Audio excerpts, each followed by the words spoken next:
This is a very common problem, maybe not context-wise, but procedurally for the end-of-course exam, where they're trying to get you to ask or answer something about a geometric concept, but they do it with you having to display algebraic knowledge about how to write equations and expressions and that kind of thing. Yes? Yep. So I think this might be the second to last one, maybe. Not sure. Might be the last one.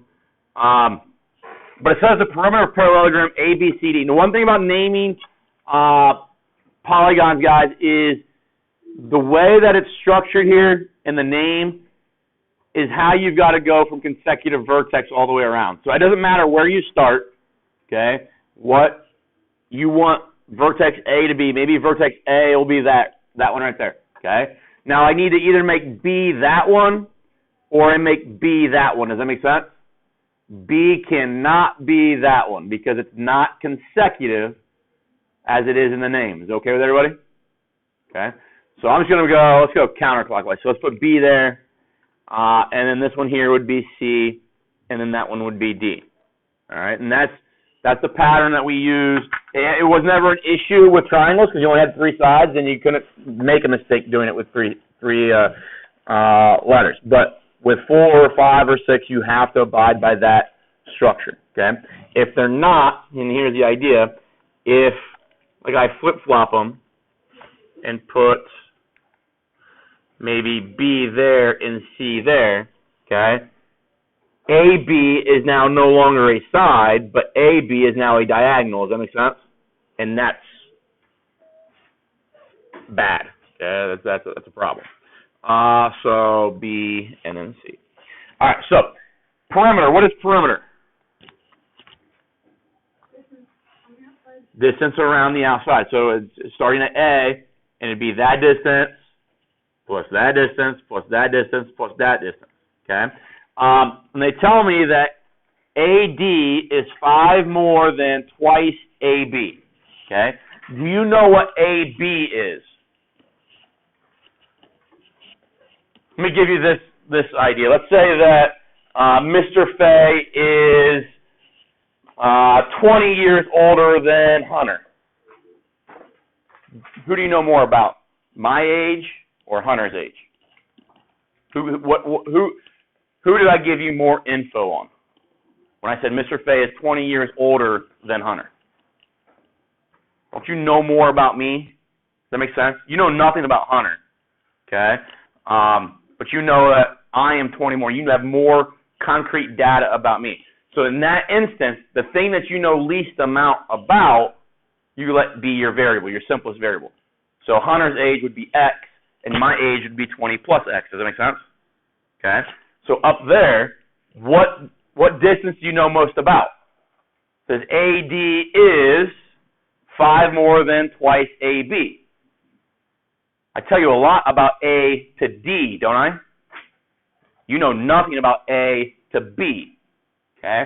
So let's let A to B be your unknown. Let it be your variable X. Okay? What does twice that look like? 2X, right? Okay? And then 5 more than that would be plus 5, right? Does that kind of make sense? Okay? Now, here's what kind of stinks, guys, is that in order to create this and to solve this problem and to demonstrate on the end-of-course exam that I am competent in parallelogram work, is that I have to demonstrate that I'm competent in Algebra 1 work first. Okay? Is that fair to say that you're a good geometry student or a bad geometry student based on your Algebra 1 skills? I think that's a debate to have. But I cannot progress to show and demonstrate my geometry until I'm able to do that. The next thing I have to do, so I haven't done any geometry yet, but the next thing is, if this is a parallelogram, what do you know about CD? What's that distance going to be? X, good, okay? Opposite sides of parallelogram, one of our theorems yesterday was that they had to be congruent, right? If that's X, what's C to be? 2X plus 5. Okay? So now perimeter, you said, was the sum all the way around the outside of the figure. So if I add all those up, I get 6 X's plus 10 should be my perimeter, is equal to my perimeter, so 76. 6x ends up being 66. X ends up being 11. Okay.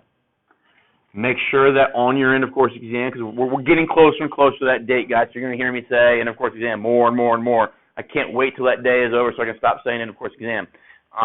But make sure you answer the question, because they're going to do this a lot too, because you're going to get x equals 11 if you got your answer. Make sure then that you answer the question. They want A, B. They don't ask for X.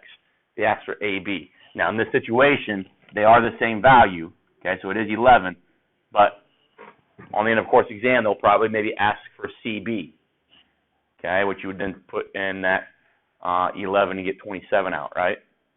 Okay, so those are things, and that's kind of what stinks about that test in general, is that if you get 11, you've shown everybody that you know how to do the geometry. But if they ask for CB and you don't put in 27, you put in 11, it stinks because you did 99.9% of that question right, and then you just didn't pay attention to that minor detail that they didn't want X, they wanted a distance of the segment. Okay, just be on the lookout for that as we get closer and closer to that date. And I'm going to start giving you more and more questions and homeworks and tests and quizzes that kind of get us programmed to think that way. This one here is talking about consecutive angles in a parallelogram. I just want to rehash this. What did we talk about yesterday that consecutive angles had to be in a parallelogram? What was the property? Remember, consecutive angles would be like maybe that angle there and that angle there, right? If I go back to maybe just drawing those two angles, don't even draw the entire parallelogram, maybe extend those lines a little bit, extend those lines a little bit. Those two blue angles are those two right there, right? Are those same side interior angles for parallel lines? What did same side interior angles have to be to one another? Supplementary.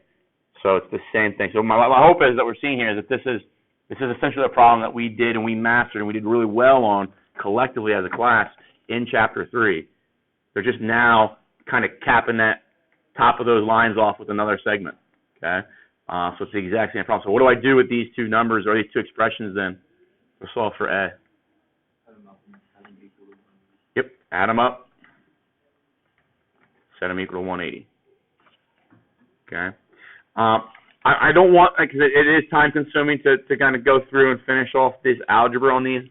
I want to at least set up the equations. I'll let you guys then continue the algebra kind of on your own there for that particular problem. Okay. Did you say 5 page?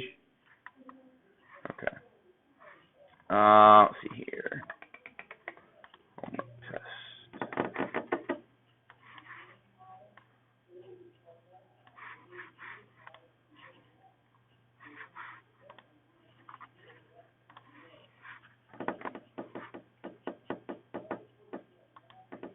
Oh, wrong assignment.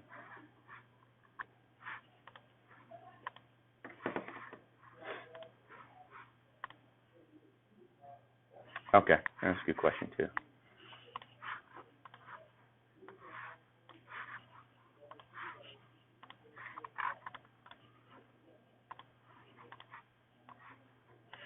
All right, so let's find the values of x and y in parallelogram PQRS. All right, so they give me PT. So PT is that distance right there. It's y. And TR, which is that distance right there. Okay? And if I put those together, those create a diagonal, right? If this is a parallelogram, what does this purple diagonal do to that that first one we drew in? Should bisect it, right? Should cut it in half. Should cut it into 2 equal parts. So what we end up with here is looking at those two things. Those need to be equal. So y needs to be equal to 3x plus 1. Okay? Now that's an equation with 2 variables, so we run into a problem being able to solve that, so we need to go a little bit further. Okay? And going a little bit further then is this idea. if I look at QT and TS, those are getting bisected by that diagonal. Does that make sense? Okay, so this QT value and this TS value, they also need to be the same. So then we get 3y equals 7x plus 9. Neither of those equations by themselves allow me to solve for x or y numerically. So we have to set up a system here. Now, it doesn't matter how you do this. You can use elimination, you can use substitution. In my opinion, I think substitution is the best approach to go with here, okay? Because that right there is telling me what y is. Can I take that and replace that y right there with it? So I'm going to go 3, and then the y now becomes 3x plus 1 is then equal to 7x plus 9.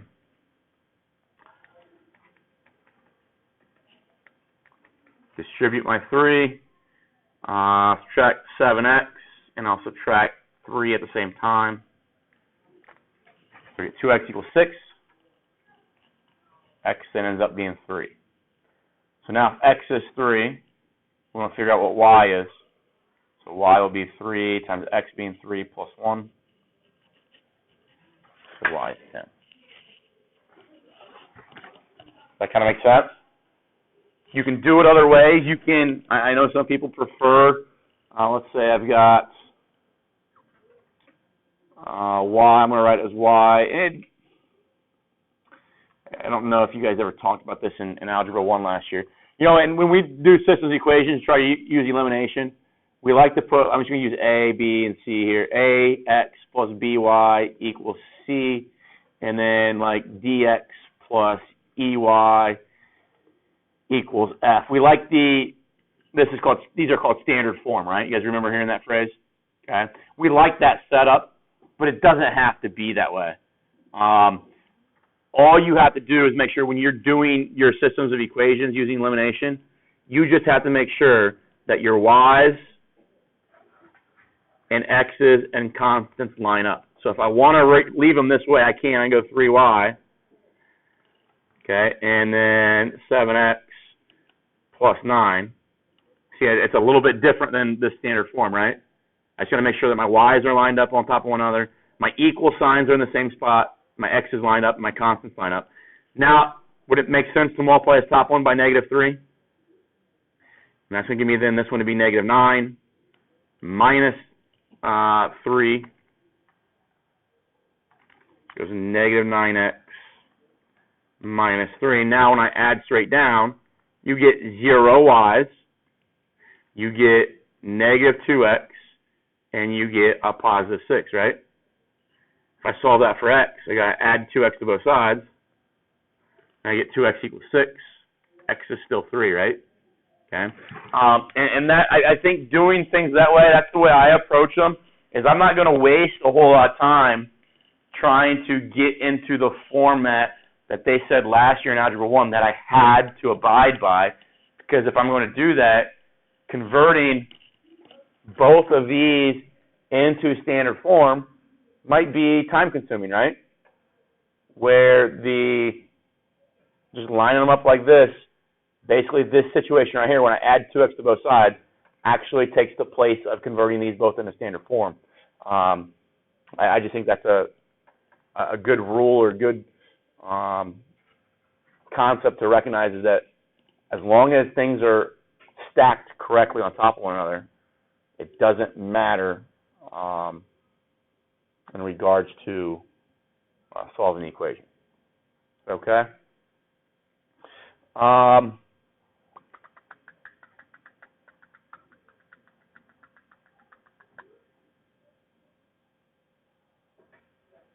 Any other questions?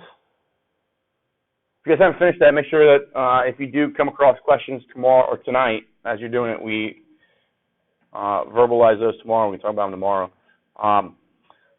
6.3 is just it's a simple continuation of what we did yesterday. Yesterday, we started with a parallelogram and then talked about the 5 things that happen when we have a parallelogram. Okay? You guys remember those 5 things? I'm going to ask you very soon to be able to tell me what 5 things, 5 facts that we know about a parallelogram. So opposite sides in a parallelogram, by definition, are what? They're parallel. Okay, that's what the definition of a parallelogram says. Okay, we had a theorem that said they are also congruent, right? Okay, so those are 2 facts that we talked about yesterday. Second fact, okay, opposite angles are what? Congruent. Good. Okay, that's fact number 3. Fact number 4. Consecutive. Good. Consecutive angles are supplementary. And the last one is that the total number of degrees, because it's a quadrilateral, is 360 degrees. Okay? Those are the 5 things that I hope we commit to memory by the last day of the 9 weeks, Hunter. When's that? Friday. Okay, I'm going to give you guys a short quiz on Friday. So I want to make sure that we know those 5 things. Okay. What is paramount, though, is that we know those for what comes in the next sections. Because in the next sections, we're going to start talking about special types of parallelograms. Okay. You're all students, right? Every one of you is a student. Some of you are sophomores, which makes you a different type of student than the rest of you who are freshmen, right? So you have subcategories of this overarching type of person, a student, and then you can break them down to sophomore, freshman, junior, senior, and those people in those subcategories have different properties, okay? There are certain things that make them all different. There's properties that make a senior different than a junior, right? Okay? So when we start talking about other shapes like, let's just say a rhombus is a parallelogram. So it's going to share all these properties that we just wrote down about parallelograms because it is a parallelogram. But there's something that distinguishes it, differentiates it from all other parallelograms. There's something that makes it special. Does that kind of make sense? So there'll be additive properties to that rhombus that kind of make it unique. Okay? So that's kind of what I want you to focus on, because when we get to that, I don't want you to have to memorize that a rhombus has, let's say, 8 properties. I want you to know that a rhombus maybe has 3 additional properties, including these 5 that we already know like the back of our hand. Okay? So that's how I'll kind of introduce it to you. I'll say a rhombus is a parallelogram that has these additional features. So you can say, okay, well, it has these 5 features that parallelogram has, and then plus these 3 other new ones. Okay? I think 6.3 helps us kind of reiterate those facts, because 6.3 is kind of demonstrating how we prove whether a quadrilateral is a parallelogram or not. Yesterday we talked about what it requires for us to have a parallelogram, what features parallelograms currently operate within, but now we're going to say, okay, you have a generic quadrilateral, and I'm going to give you some facts about that quadrilateral, some congruencies and parallel segments and that kind of stuff. I want to ask you, do you know enough about it to classify it then as a parallelogram? And there's some theorems here that allow us to do that. And these theorems, all but one of them, are 100% the converse of what we learned in section 6.2. Okay? So 6.2 and 6.3, they could be kind of, if we were worried about like tidying up our textbook and making it a little bit nicer and more concise, we could have written yesterday's theorems and today's theorems together in if and only if statements. Okay? But this one here says if both pairs of opposite sides of a quadrilateral are congruent, then the quadrilateral is a parallelogram. Both pairs of opposite sides are congruent,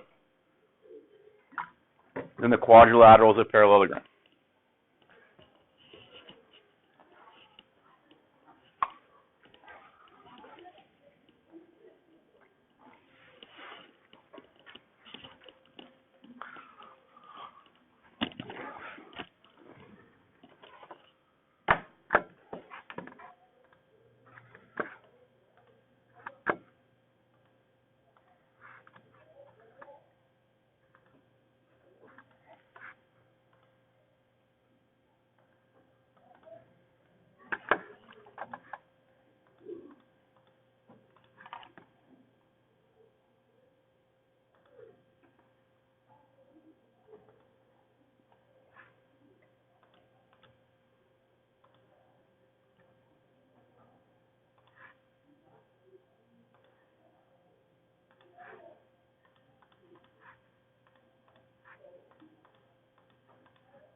All right.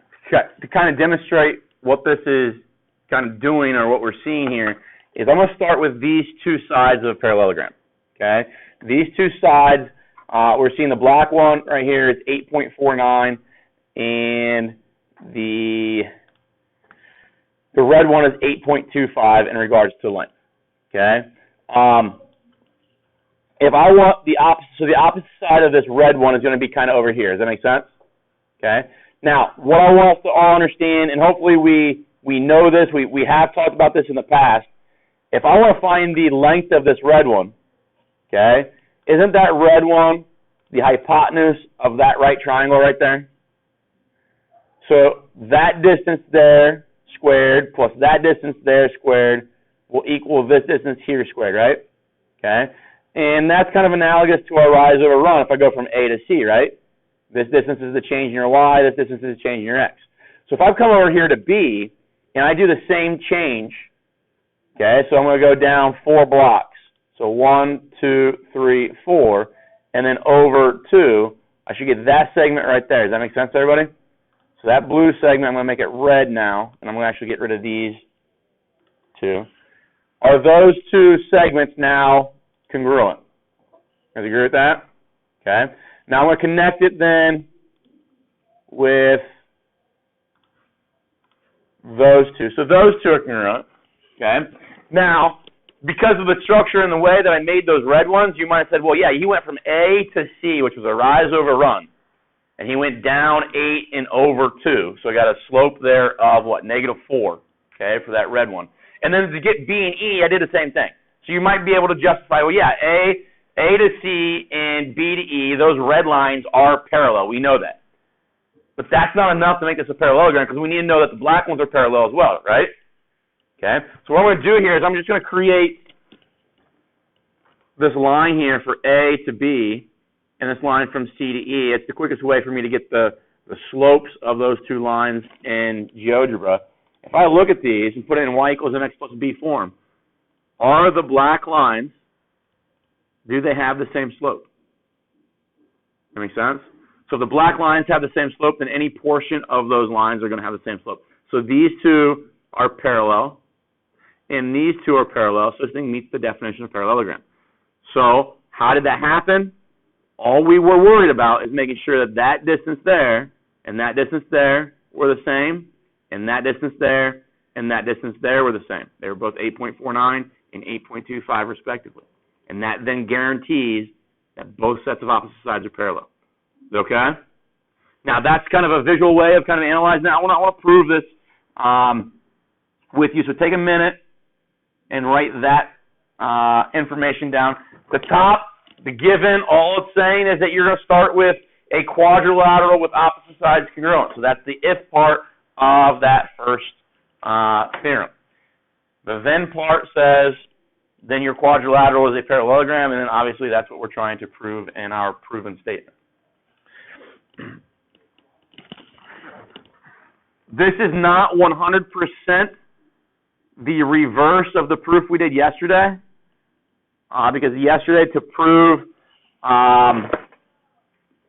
that like opposite sides were congruent in a parallelogram, we had to use, I think we used angle, side, angle, okay? In this theorem, we end up using side, side, side, but everything else other than that is almost the identical reverse of yesterday's proof.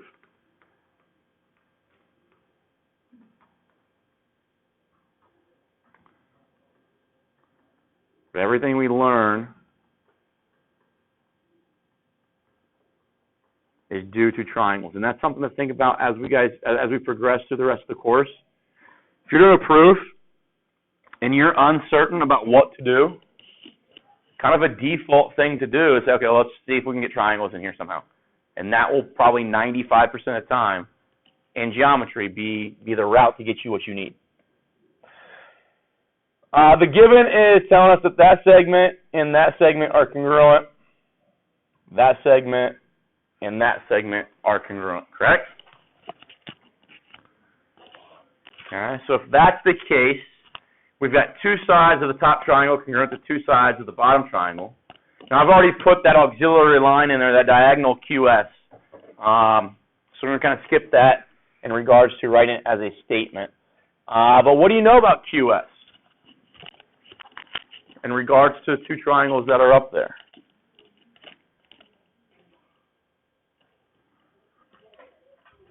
We did this proof before, back in chapter 4. Okay, I tried to get you to prove that this top triangle was congruent to the bottom triangle, right? And what do we need? We need three parts of three congruency relationships, right? So don't we know that QS is in both those? So it's reflexive. Good. So let's say QS is congruent to QS.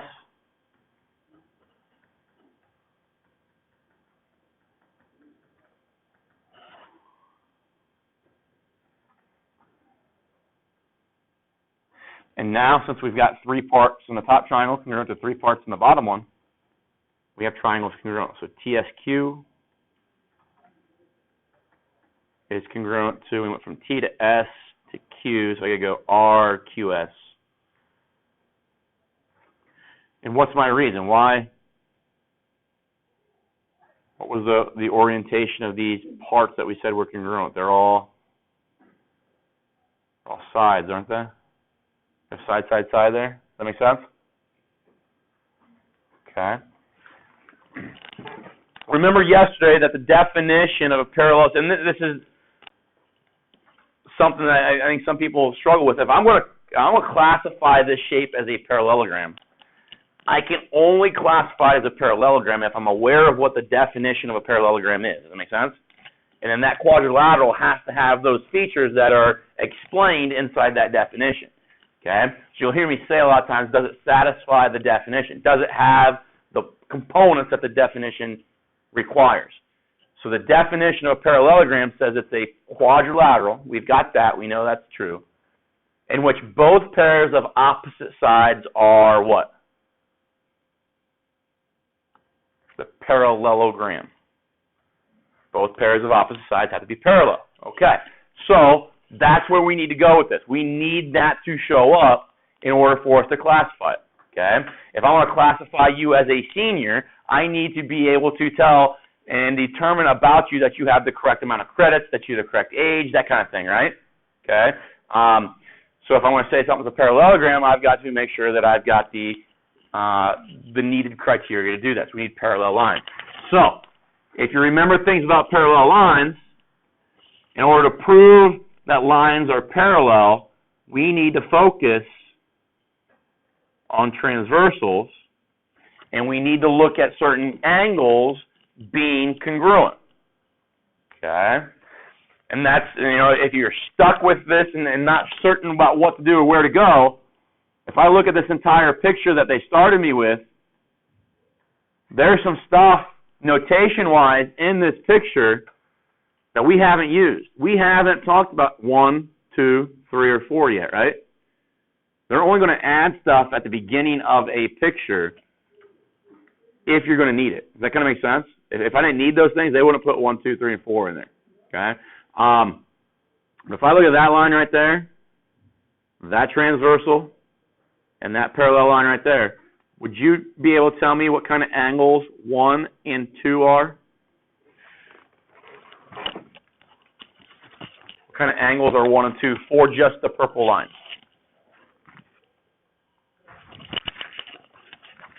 Would you agree that the purple lines they kind of look like that, and then the transversal's kind of like that one there, and then that angle there and that angle there would be the ones I have highlighted? What are those? Based on their position to one another. Alternate interior. Okay? Well, in order to say that lines are parallel, I need to know if those alternate interior angles are congruent first. Are angle 1 or is angle 1 congruent to angle 2? And this is the reason why we wrote statement number 3. Okay? Angle 1 in statement number 3 is actually angle TQS, right? So going from T to Q and then back to S. Is that the same thing as angle 2, which says it goes from R to S to Q? If I go R, S to Q, does that trace out angle 2? So based on this congruency in these triangles, we know that angle 1 is congruent to angle 2 because they're corresponding parts of congruent triangles. So angle 1 is congruent to angle 2. Okay. Well, if angle 1 is congruent to angle 2, and I think this is a good thing to do right now, is to jump straight to the conclusion then that tells me about those two lines TQ and SR. If TQ and SR were lines that were cut by a transversal and the alternate interior angles ended up being congruent, then TQ had to be parallel to RS or SR. And we had a theorem it was called the converse of the alternate interior angles theorem. And writing that name out is about as wordy as actually writing out what the substance of the theorem was. The theorem says if two lines are intersected by a transversal, so alternate interior angles are congruent, then the original two lines had to be parallel. Okay? So I like to shorten that a little bit and say if alternate interior angles are congruent, then lines are parallel. Okay? But that's what we're looking at there. Does that make sense? So now I know that those lines are parallel, so I'm going to just kind of clean my picture up real quick for us. If those are parallel, that one's parallel to that one. That's all I've figured out yet so far with parallelism. Does that make this thing a parallelogram? The definition says both sets of opposite sides, right? Does anybody know what we have at least identified this thing as right now if I only have one set of opposite sides parallel? Do we know what shape that is by definition? I'm hearing it. I'm with trapezoid. Okay? So right now we've at least shown this to be a trapezoid, but we should be able to go further. In order to be a parallelogram, we want that one there to be parallel to that one, right? So this dotted line is still my transversal. Does that make, and I think this one's actually a little bit easier to see in the picture, does that make angle 3 congruent to angle 4? Are angle 3 and angle 4 still alternate interior angles? So what I'm going to do is I'm going to just write here angle 3 is congruent to angle 4 as well. And it's still CP, CTC. They're still corresponding parts of congruent triangles. And then from that, if 3 was congruent to 4, then that must mean that segment TS is parallel to QR. And we got one more step. Now that we've shown the criteria for that quadrilateral, what can I now call that quadrilateral? QRST is a parallelogram now.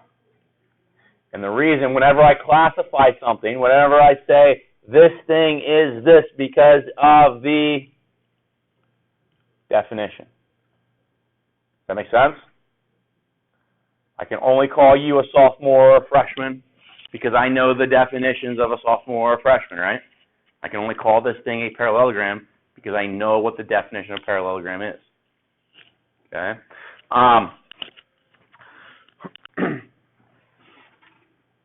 The reason, so, it's been a while. We went chapter 4,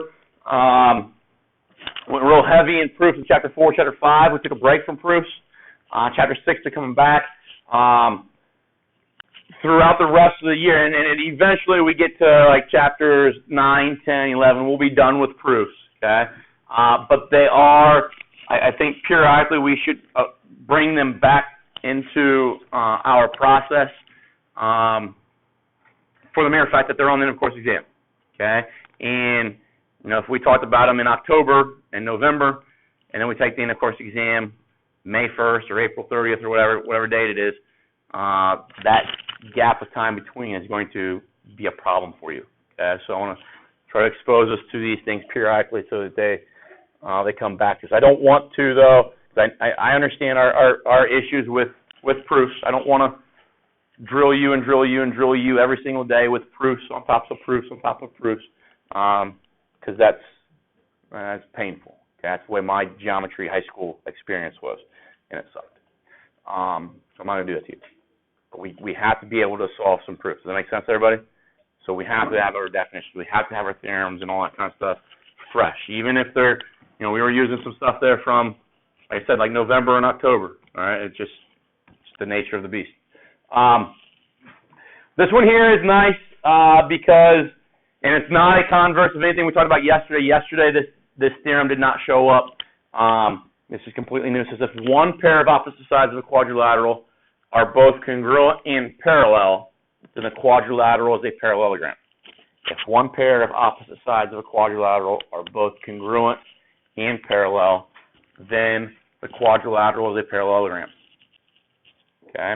If we were to go back and look at kind of that GeoGebra kind of structure that I was showing you with those red lines and the black lines, this kind of happens. If I made those red lines congruent intentionally, and I made them parallel intentionally, okay, and I just have two random lines floating out in space that are parallel and congruent, when I connect their endpoints, I will get two new segments that are also congruent and parallel. Therefore, it'll be a parallelogram.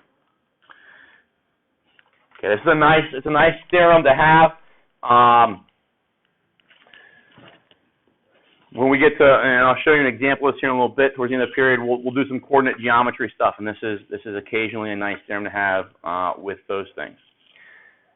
I guess maybe it makes sense to, when I have a quadrilateral, if I just have congruency of those two and parallelism of those two, that's the picture we're looking at. Okay, that's the information that's being detailed in that theorem.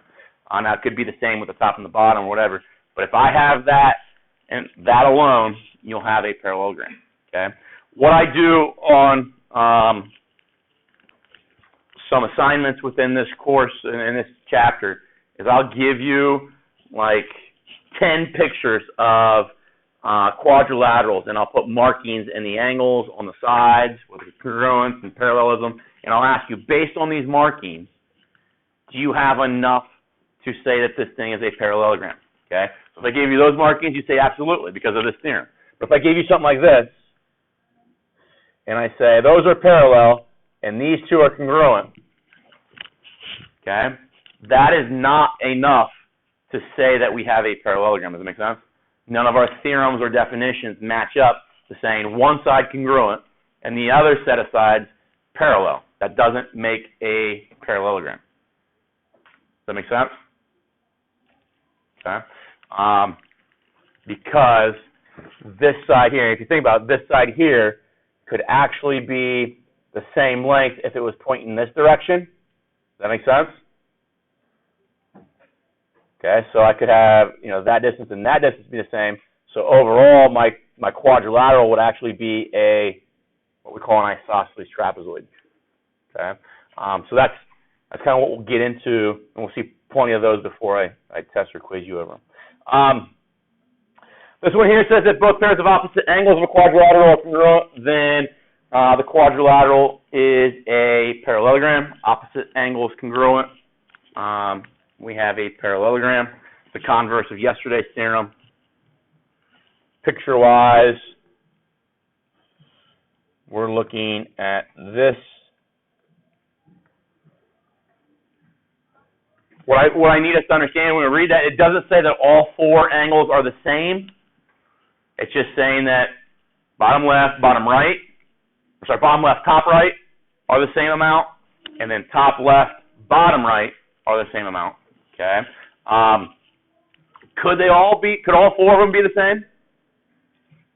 If all four of them, what would all four of them have to be if they were all four the same? How many degrees are there in a quadrilateral? 360. So if all four of them are the same, each one would have to be 90. Okay. So if each of them are 90, that would make us have a, do we know what shape? Could be a square,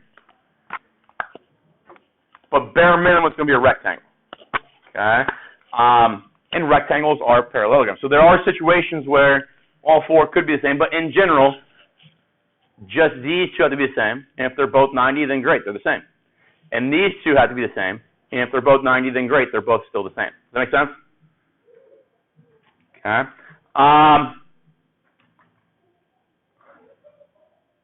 This one here says if an angle is supplementary with both of its consecutive angles, then it's a parallelogram.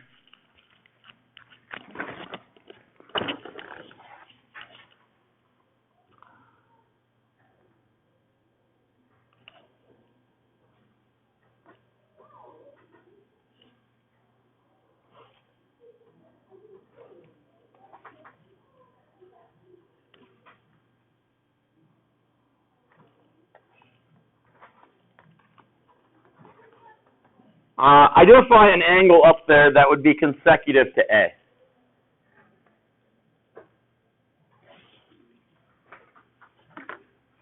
B? You guys agree with that? Okay, so B is consecutive. So if those two are supplementary, you guys remember this picture here? If that's supplementary and to that one, then doesn't that line have to be parallel to that one? Does that make sense? So you see that happening here, that those would be those two lines? Okay. What's the other angle that is supplementary to A, or sorry, consecutive to A? D. So if I look at A and D would be created by that line and that. So there's A and there's D. And if those two angles are supplementary, then it meant that that line and that line had to be parallel, right? So then over here, that would translate to those two things. So if I can see that the A and B are supplementary and A and D are supplementary, then it's a parallelogram. If only one set of those angles are supplementary, then all I've got is a trapezoid. Okay? Both have to be supplementary to get that parallelogram. The last one, and probably the one that is going to be most beneficial for you, is this one here. Okay? If the diagonals of a quadrilateral bisect each other, then the quadrilateral is a parallelogram. And this is the converse of that question number 5 that we did at the beginning. Okay? Diagonals bisect each other. Okay? If I were to give you a segment, let's just say segment AB here, and I'm going to take another segment. And I don't care what that other segment is or where, what its slope is or anything like that. And I ask you to bisect AB with this other segment. Where would this other segment have to pass through AB? Bisectors pass through what things on the segment that they are bisecting? Midpoints. Okay? So if AB is getting bisected, then that thing there has to pass through its midpoint, right? But we're saying that in this case that AB is also bisecting CD. So what does the black segment AB have to pass through on CD? It has to pass through CD as what, if it's a bisector? It's midpoint. So what happens is that AB has to pass through CD's midpoint, and CD has to pass through AB's midpoint. The only way that they can both do that is if they share the same midpoint. Does that make sense? So if I were to look at, give you a real, we'll talk about this in more detail tomorrow. But right now I've got a quadrilateral, right? Okay, and I've got this red diagonal, and I got this blue diagonal. They are not bisecting each other. Does that make sense? The red one is bisecting the blue one. E is the midpoint of the blue one. F is the midpoint of the red one. Okay? I'm going to change this thing into a parallelogram. So this one is going up 2 over 4. So I go from here up 2 over 4. What happens to those 2 points E and F? They became the same point, right? So eventually, I'm going to give you I'm going to give you points A, B, C, D. I'm going to say those are the vertices of a quadrilateral. I want you to determine, is it a parallelogram or not? Well, what you're going to do is you're going to find the midpoint of the red segment and the midpoint of the blue segment. If they're the same thing, in this case they're both 6'2", then it's automatically going to be a parallelogram. If they're different, if they're different like they were in that beginning, when I had it up there, you see that these 2 points E and F are different ordered pairs. Therefore, they're not both bisecting one another. Okay? So that's something that we'll work with in the next couple of days.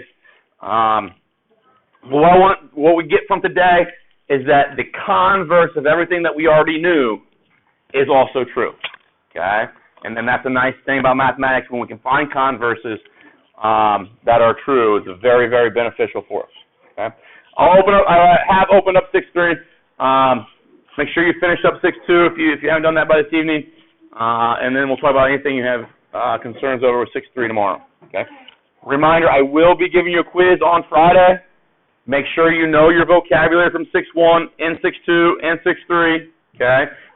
And these properties that we're talking about, because that's mainly what the quiz is going to be, more just kind of regurgitating these properties and relationships and not so much arithmetic, okay?